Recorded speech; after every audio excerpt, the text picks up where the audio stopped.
Hare Krishna everyone, welcome back to my new video. তো প্রথমেই সকলের চরণে আমার শতকোটি প্রণাম। তো আজকে আমি আপনাদের সাথে শেয়ার করব কিভাবে বাড়িতে আমাদের গৃহ মন্দিরে ভগবানের আরতি নিবেদন করতে হয়, আরতি করার উপকরণ ও তার পদ্ধতি। আমরা তো বাড়িতে অনেকেই আরতি করে থাকি, কিন্তু অনেকেই আমরা জানি না কিভাবে সঠিক নিয়মে ভগবানকে আরতি নিবেদন করতে হয়। তো চলুন না দেখে নিই। এখানে ভগবানের আরতি করতে মোট 7টি উপকরণের প্রয়োজন হয়। প্রথমেই হচ্ছে যে ধূপ। ধূপ হচ্ছে বিজোড় সংখ্যার ব্যবহার করতে হয়, 1 বা 3। তো প্রথমে ধূপ, তারপর পঞ্চপ্রদীপ, তারপর জল শঙ্খ, তারপর হচ্ছে বস্ত্র বা রুমাল, তারপরে পুষ্প, তারপর হচ্ছে চামর, তারপরে হচ্ছে ময়ূর পাখা। তো এখানে প্রথমেই হচ্ছে ধূপ। ধূপ হচ্ছে ভগবানের সর্বাঙ্গে 7 বার নিবেদন করতে হয়।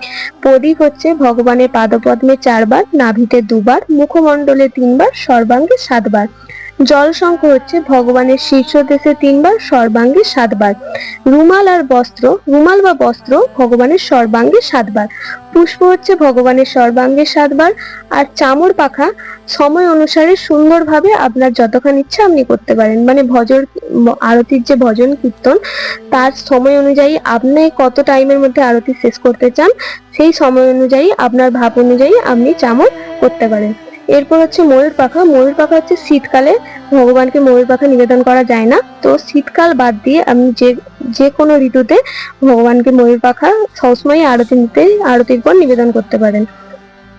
আর এটা হচ্ছে সময় অনুযায়ী, আপনার টাইম অনুযায়ী আপনি সুন্দরভাবে নিবেদন করবেন। এবং তুলসী আরতি বৃন্দা দেবী আরতির জন্য প্রথমে হচ্ছে একটি ধূপ, তারপর একটি প্রদীপ, আর তারপর পুষ্প, এই দিয়ে আমরা তুলসী মহারানীর আরতি নিবেদন করতে পারি। তো ভিডিওটি যদি ভালো লাগে অবশ্যই লাইক, কমেন্ট আর শেয়ার করে পাশে থাকবেন, আর অবশ্যই ফলো করে দেবেন যারা নতুন দেখছেন। আর ভুল ত্রুটি হলে ক্ষমা করে দেবেন। হরে কৃষ্ণা।